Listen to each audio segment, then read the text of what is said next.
নাহমাদুহু ওয়া নুসাল্লি আলা রাসূলিহিল কারীম।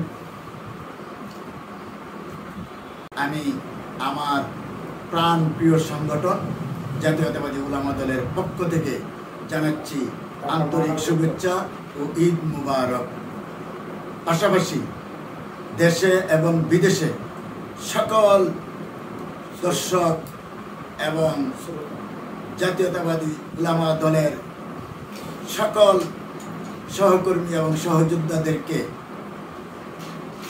দেশবাসীকে আপনার মাধ্যমে জানাচ্ছি পবিত্র ঈদ উল ফিতরের শুভেচ্ছা ও ঈদ মুবারক। আমি জাতীয়তাবাদী উলামা দলের একজন সদস্য হতে পেরে আমি মহান আল্লাহ তাআলার নিকট যেমনি করে শুকরিয়া আদায় করছি।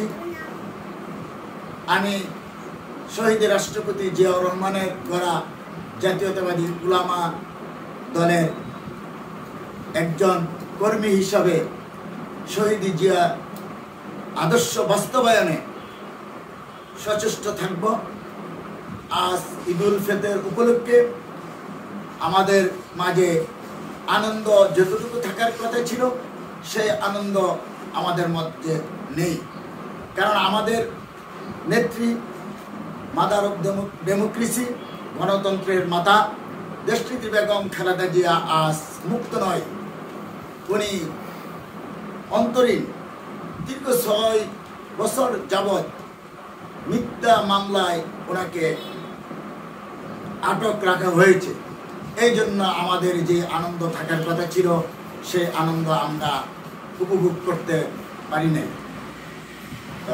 আমি দেশনেত্রী বেগম খালেদা জিয়ার পক্ষ থেকে এবং আমাদের উলামা দলের অভিভাবক, আগামী দিনের রাষ্ট্রনায়ক, আগামী দিনে যার নেতৃত্বে গণতন্ত্র পুনরুদ্ধার হবে সেই নেতা শহীদ রাষ্ট্রপতি জিয়াউর রহমানের যোগ্য উত্তরসূরি অ্যাক্টিং চেয়ারম্যান জনাব তারেক রহমানের পক্ষ থেকেও আমি দেশবাসীকে জানাচ্ছি ঈদ মুবারক।